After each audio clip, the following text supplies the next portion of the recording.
And welcome back to the Talking Archive. My name is Josh Jacobs. Last time we were talking with Jeff Serr, radio personality and voiceover talent, and his time up in the Bay Area, where he's originally from, and his moments at KYA and K101.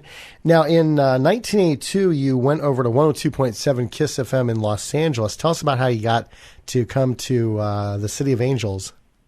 Right. Well, the job in San Francisco, KYA, ended after a certain point, and I think, we could talk about it, but as I remember, the station went Oldies, and what they wanted, since I was still in my 20s at the time, they wanted disc jockeys who lived the 50s and 60s. So that's how I lost my job at KYA in San Francisco. So I started sending out tapes, and of course, back then it was cassette tapes. It's amazing how you could get a huge job in a big market by sending a 50-cent cassette of your best stuff, your air check, your demo. And that's what we were doing at the time. We were sending cassettes all over L.A., all over California.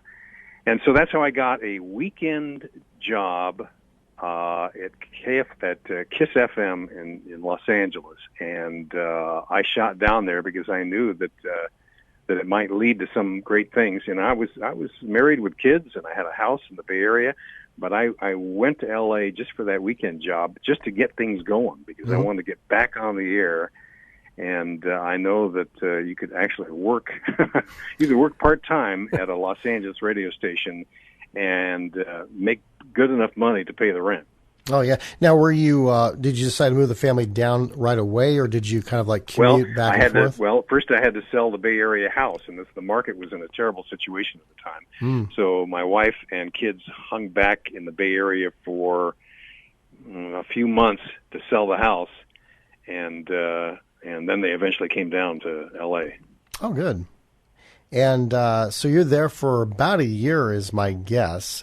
Yeah, it was just under a year, as I remember. And I started to, it's funny, those people who I had sent air checks to previously, were still calling me, even though I was working, they were still calling me, saying, hey, would you like to come over here? So I got a call from a gentleman by the name of Jeff Salgo. He was the program director of Magic 106 in Los Angeles, starting a new format. It used to be called K-West, but it went to Magic 106, playing light adult contemporary music.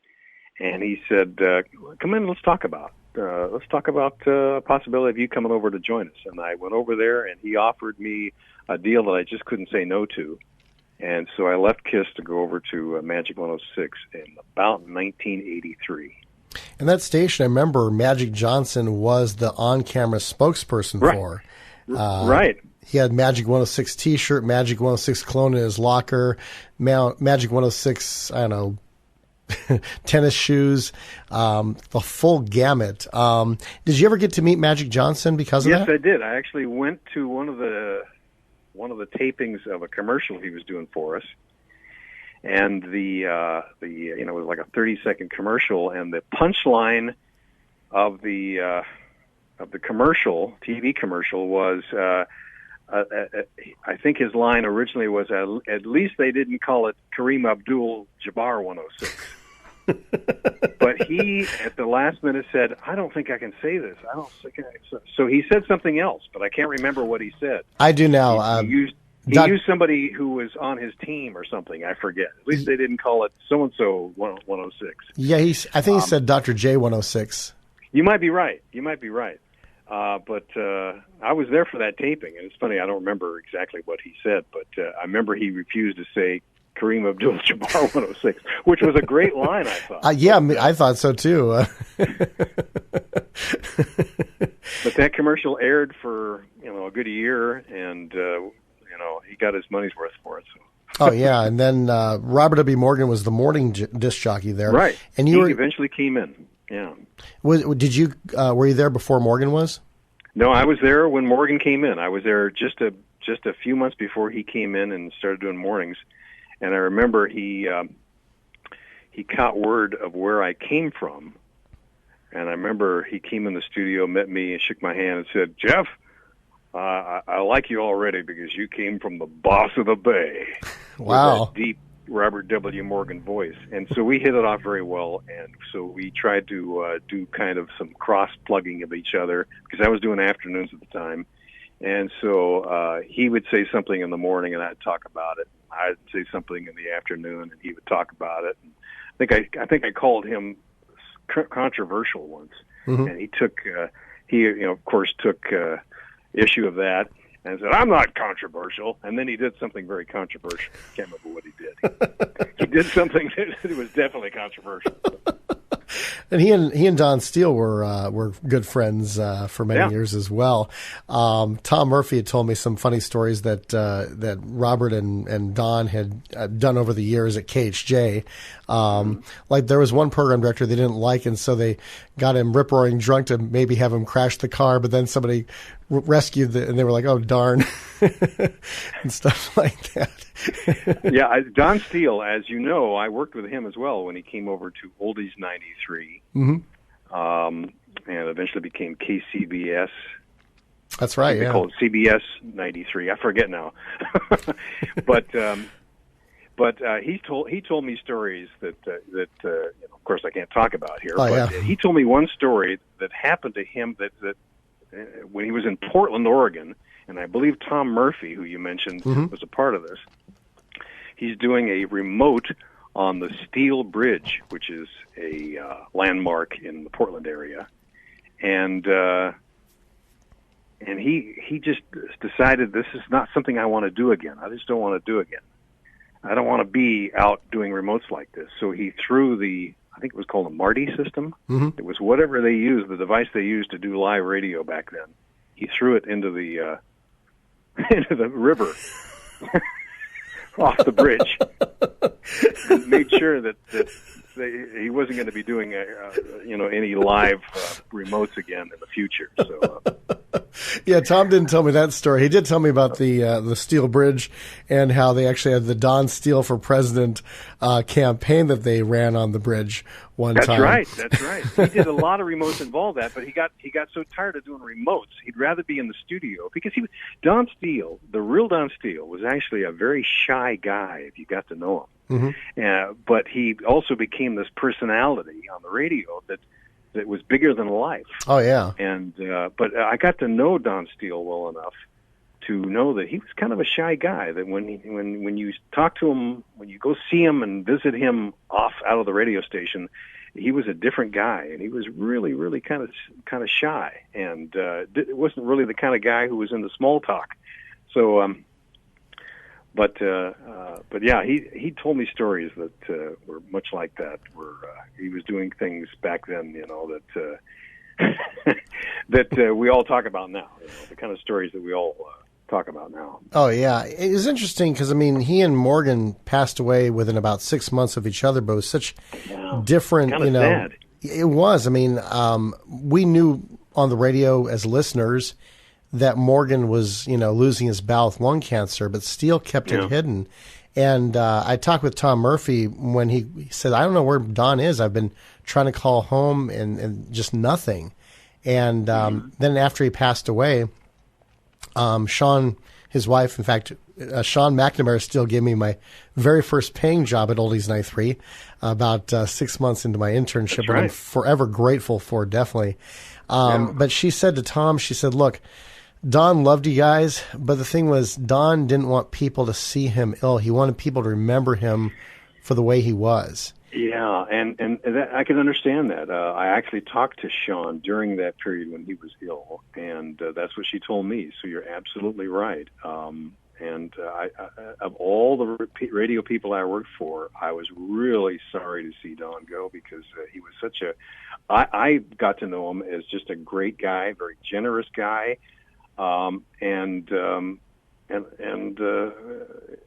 He was a super talent, and people grew up listening to him. But he was also a real guy that I got to know, and I was so happy to be able to work with him back then. I could tell you a story that. Oh yeah, I'd love to. That I still find hard to believe.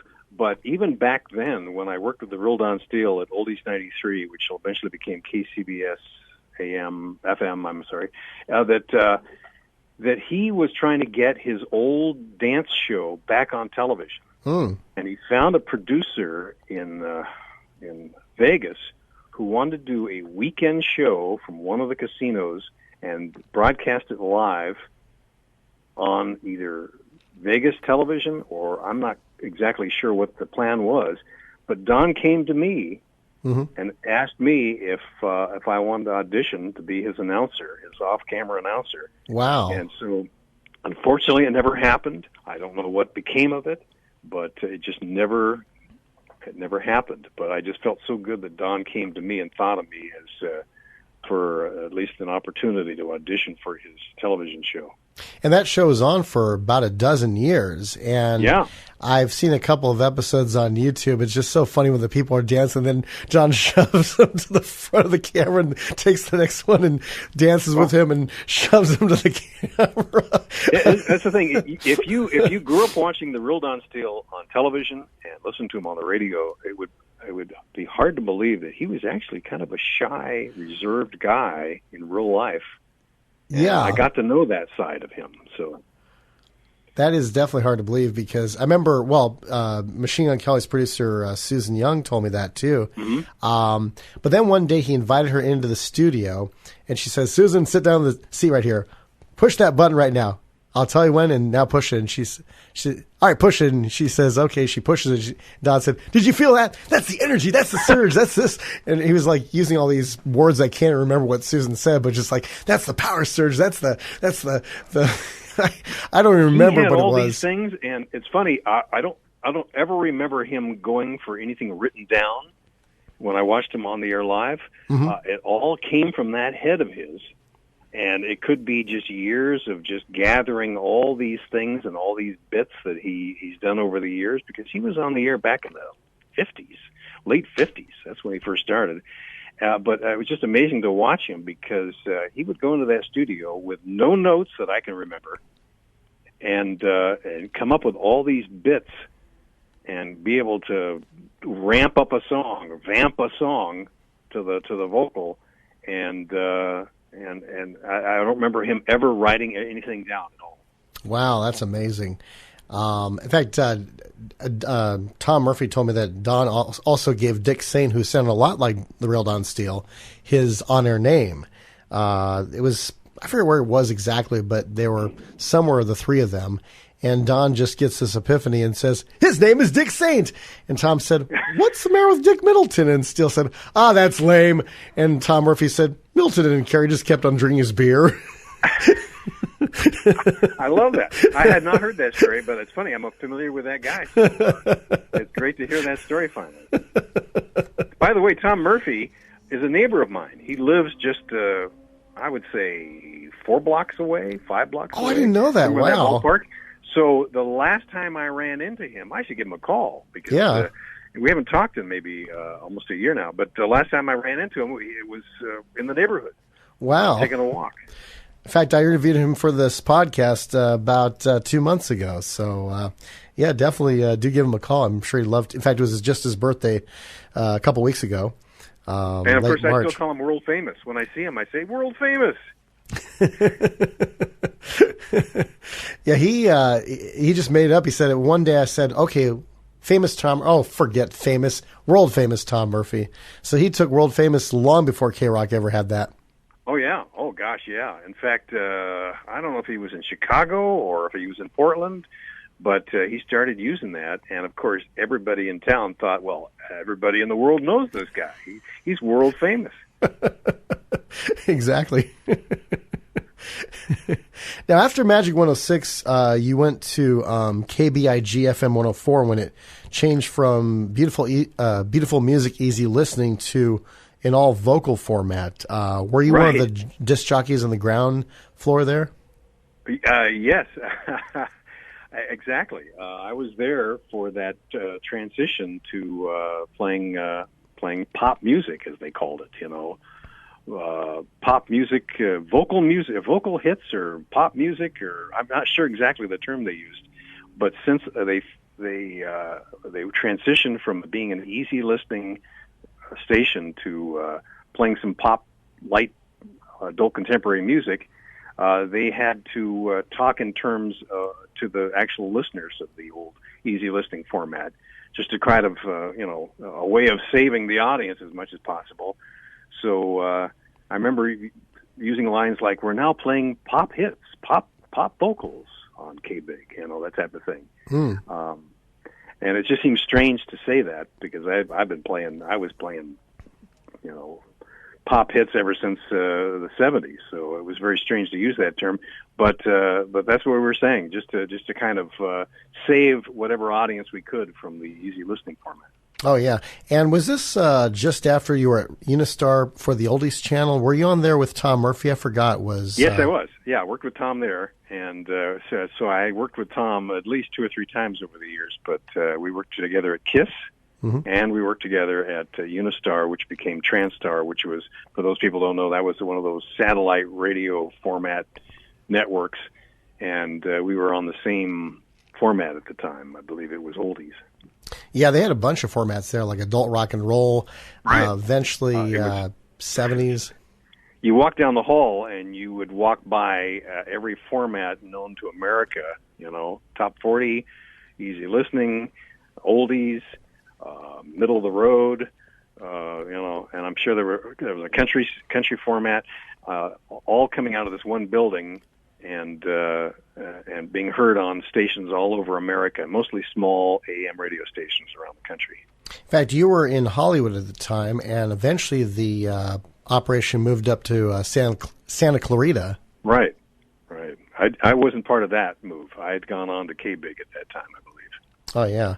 And then from KBIG, you went to CBS, the CBS-FM radio station, 93.1, which you were there for 17 years under several call letters and several formats. Right. So when I first got there, it was KNX-FM, and it was still called Quality Rock when I first got there. And eventually it kind of evolved into more of an album, a little more harder-edged album-oriented rock station, as I remember. And then I believe it went oldies. I could be wrong, but I think that somewhere along the line they changed to an oldies format. So. That's right. Your new oldies station. The good times are back. I forget who that announcer was, but they had the really cool billboards. I remember they had the titles of 1950s and 60s tunes like Papa Oom Mau Mau, Let the Good Times Roll. It was just a really beautiful billboard with kind of a 1950s diner look to it that really drew your attention. Somewhere I have a little mini version of that billboard, like a little signboard along the side of the road. I have a little mini version of that somewhere, but I haven't seen it in the last 5 years or so. But I try to save as much as I can. But, eventually things get damaged in the closet. So that's true. But, yeah, you're right. I got one of those Viewcaster thingamajigs that has pictures of Oldies 93, and it's got the Breakfast Bunch, which was Charlie Tuna, Linda Lambert, and Dean Goss. It's got, Gary Moore now, but he was Gary Reed at the time, Rich Fields, Machine Gun Kelly, and, of course, the Real Don Steele. And but it's kind of in a slide type of form, but it's still cool to look at. It's like, wow. And then the Oldies 93, I think it was a classic Thunderbird that they had as well. Yes. I actually parked that in the garage of the house that I'm still living in to this day. I was able to get it in my garage and close the door. It was a promotional car that we took out and did parades with, and, appearances with. I remember parking it in front of stores, being able to drive up on the sidewalk and park it right up against the store. And I rode it in the Granada Hills Christmas Parade at least 3 or 4 times. Wow. That was a great little 1957 Cadillac, I believe. I could be wrong. 58. Wow. With the big fins on the back and a convertible. And I remember driving it to some location in Orange County, and somehow I got off of an exit when I didn't want to exit. And I ended up in downtown L.A. driving through not the best part of town with the top down, and I'm driving through, and people were actually coming up to the car and saying, "Ooh, nice car," so So I've gotten myself into trouble in that Cadillac, but it was still a lot of fun to drive around. So I love that vehicle. I remember back about 30 years ago, Darren Hoffman driving that vehicle with me in it as we were going down to the Pick and Save in Fullerton for their grand opening, which was hosted by Benny Martinez. Now, next time here on the Talking Archive, Jeff Serr will remind us about somebody I forgot to mention at Oldies 93 CBS FM, as well as more stories about that Oldies station that was in L.A. from 1989 to 1993.